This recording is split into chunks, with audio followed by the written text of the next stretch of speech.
qui a été... tout l'étage en fait. Ouais, voilà. Vous voyez en haut tout l'étage, c'était l'agrandissement de 2011 pour la Cannes 2012. Et d'ailleurs il est démontable. Hein. C'est vrai. Si vous regardez de l'extérieur, vous verrez que tout ce qui a été fait au-dessus, l'anneau au-dessus pourrait être démontable un jour. C'est ennuyeux à porter dans une voiture. Ils ont eu raison de ne pas le démonter après 2012 parce qu'il resserre un peu plus vite que prévu. Exactement.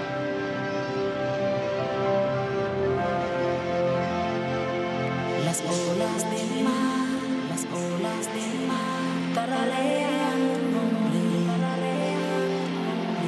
montañas y ríos te agitan tus poemas, ciudades y pueblos van leyendo un puente multicultural, dinámico y social. Hacemos las dos en son de paz, solidaridad, armonía, diversidad e integración.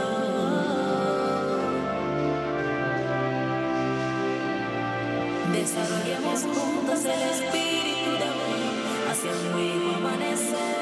Cette chanteuse qui représente symboliquement l'unité du pays, les peuples et ethnies associés dans un pays dont la carte a pas mal changé dans l'histoire au gré de la décolonisation. D'un territoire gigantesque au départ de 800 000 km², c'est-à-dire pas loin de 2 fois la France. Eh bien, c'est devenu cette enclave espagnole entre Cameroun et Gabon. Et d'ailleurs, le titre de cette chanson ne laisse pas de place au doute. El sueño de un país, le rêve d'un pays.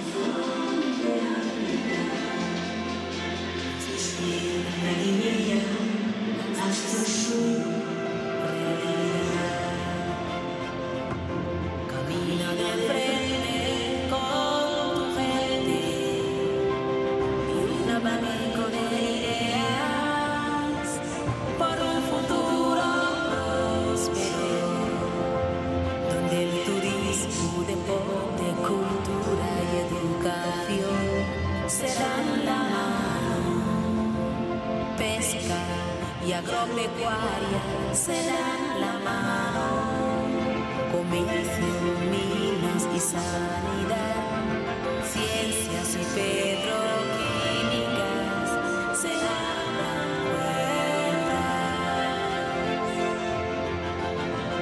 Guinea Ecuatorial tiene enseños entre mares y montañas, transcurre tu historia.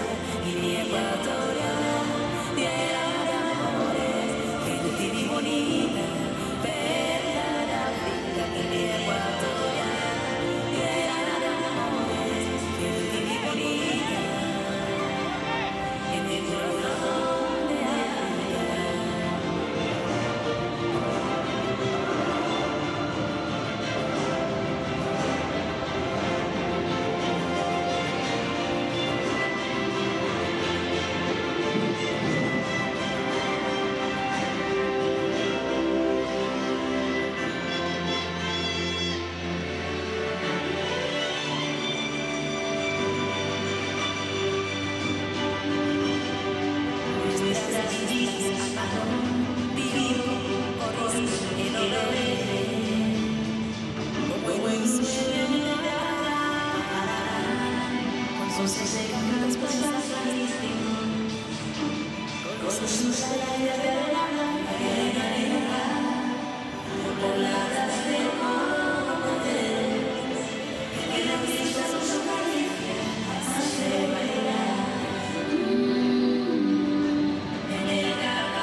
Sur le grand écran de nombreuses images du pays, qui est un joli pays, oui.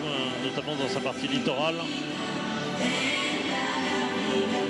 Bini, paraît-il, est une jolie ville au sud. C'est là que l'équipe de Guinée équatoriale s'est préparée dans un centre technique d'ailleurs de très très bon niveau avec des très belles pelouses.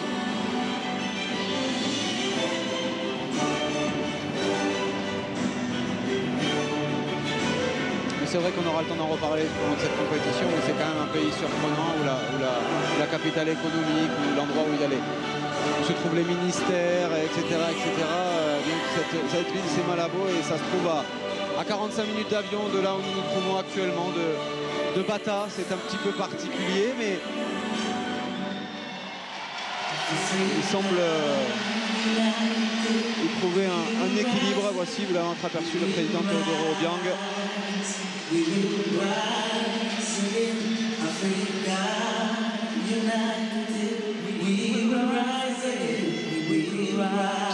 Et la tradition de ces cérémonies, on finit toujours, même si on n'est pas tout à fait à la fin, mais on finit toujours par un message d'unité, bien sûr, du continent, d'unité africaine. Ça fait partie des passages obligés de ces cérémonies. Il y a toute une partie, bien sûr, sur l'histoire du pays d'abord, la culture du pays. Et puis après, on ouvre à l'ensemble des peuples africains.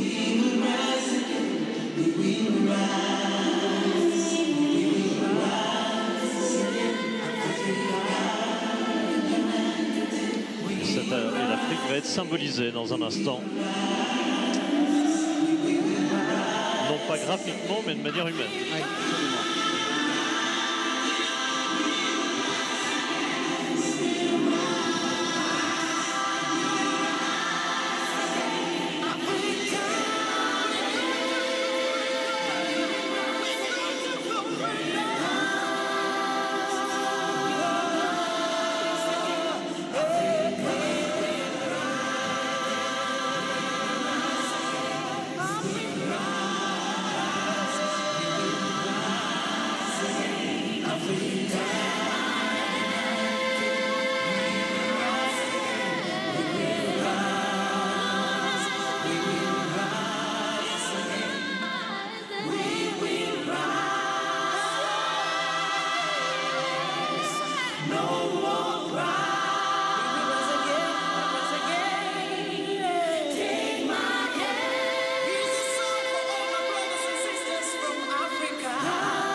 Africa Unidos, voilà le titre de ce tableau présenté à l'instant. Et effectivement, comme vous le disiez Philippe, c'est aussi une belle métaphore de cette Coupe d'Afrique des Nations, celle qui est organisée par la Guinée équatoriale, parce que on le rappelle encore une fois, mais en 2 mois, il a fallu mettre sur pied quelque chose qui tienne la route. C'est pour le moment le cas, en tout cas avec quelques petits accros certes, mais c'est le cas. Et la Guinée équatoriale, alors bien sûr tout le monde a évidemment trouvé quelques bonheurs de chaque côté que ce soit du côté de la CAF, que ce soit du côté de la Guinée équatoriale ou du football en règle générale. Mais c'est vrai que voilà, de voir cette réactivité et surtout de voir que cette Coupe d'Afrique des Nations va bel et bien avoir lieu, c'est effectivement un joli message pour promouvoir cette Afrique unie.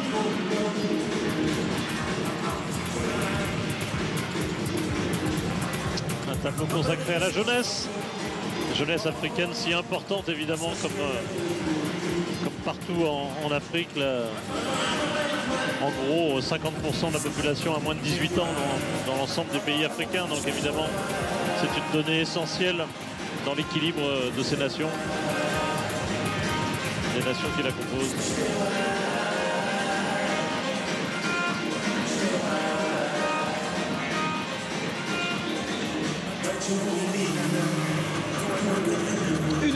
Une heure avant le début de cette Coupe d'Afrique des Nations. Si vous nous rejoignez à l'instant, vous êtes en train de vivre la cérémonie d'ouverture de cette 30e édition de la CAN. Et dans 1 heure, le coup d'envoi sera donné du match inaugural entre le Congo et la Guinée équatoriale, le pays hôte. Et vous pouvez le voir, il y a beaucoup d'attentes autour de cette sélection de Guinée équatoriale qui a, mine de rien, il y a lors de la dernière édition, rallier les quarts de finale. Et forcément, lorsque l'on est habitué à manger quelques mets de très bon goût, on espère y regoûter. C'est un petit peu le cas de ce public équato-guinéen. Notez la grosse différence par rapport à 2012 au niveau de l'organisation. Elle a aussi des conséquences sportives. C'est-à-dire que cette fois-ci, la cérémonie d'ouverture est 2 jours. La dernière fois, elle était de nuit. C'est aussi pour ça qu'elle était beaucoup plus spectaculaire, beaucoup plus belle, avec 1200 figurants, avec un monolithe au milieu sur lequel s'imprimaient des images qui étaient vraiment superbes. On avait mis beaucoup plus de moyens, même si celle-ci n'est pas désagréable non plus. Et puis la différence, c'est que du coup le match d'ouverture est à 17h. Ouais. Et que du coup il y aura le deuxième match du groupe à 20h. Vous le suivrez évidemment en direct sur Canal Plus Sport. Exactement. Et sur Canal avec Burkina contre le Gabon, les 2 autres équipes du groupe. Alors que d'habitude on commence de manière un peu tronquée avec un seul match le soir. Et puis le lendemain du coup une journée assez éprouvante, où le premier match est à 14h, ce qui pour les équipes est assez périlleux. 14h, 17h, 20h. On évite ça cette année. Vous aurez 2 matchs par jour pour l'ensemble de tout le premier tour. Et c'est évidemment, sportivement en tout cas, c'est plus équilibré, même si du coup la cérémonie d'ouverture en pâtit peut-être, elle est peut-être moins spectaculaire que d'habitude et moins regardée du coup vu l'horaire.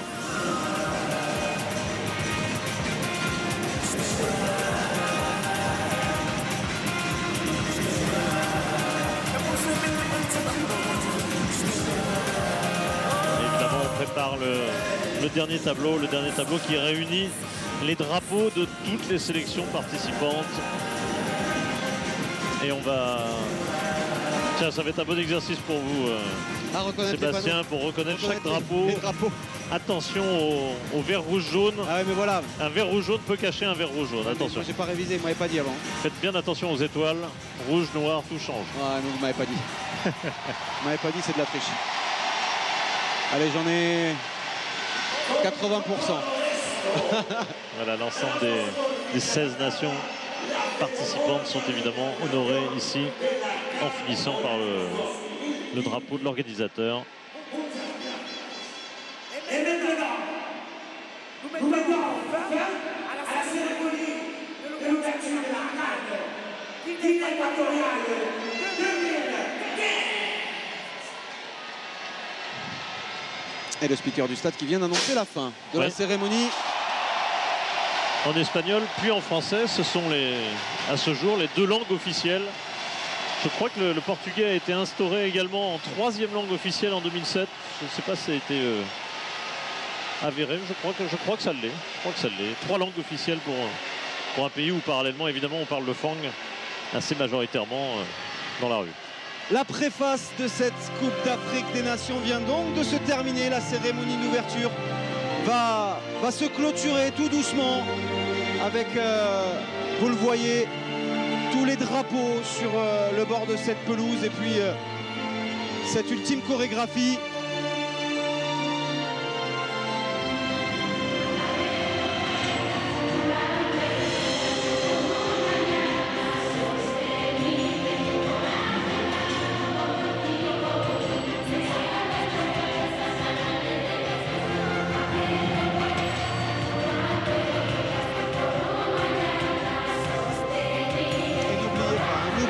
Surtout l'horaire 17h dans 55 minutes, le coup d'envoi de la première rencontre de cette CAN 2015 entre la Guinée équatoriale et le Congo.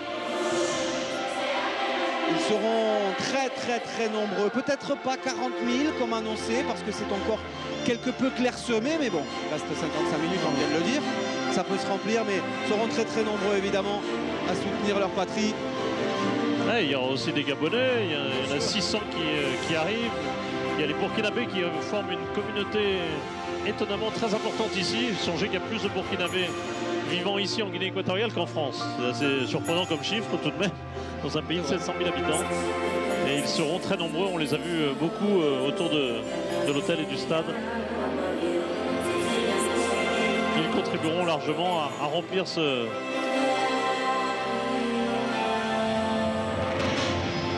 Estadio des Patas.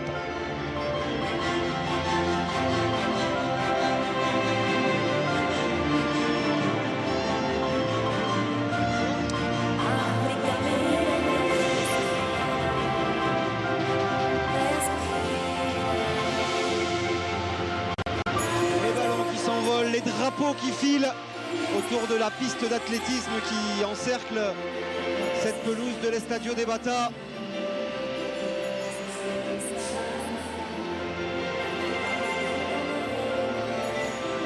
C'est effectivement le coup d'envoi de cette Coupe d'Afrique des Nations 2015.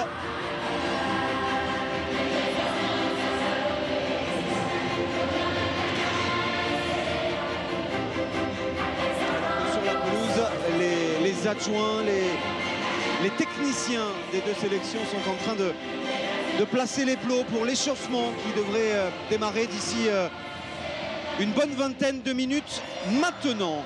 Et soyez au rendez-vous, on compte sur vous tous, 17h pour le coup d'envoi de ce Guinée équatoriale Congo en ouverture.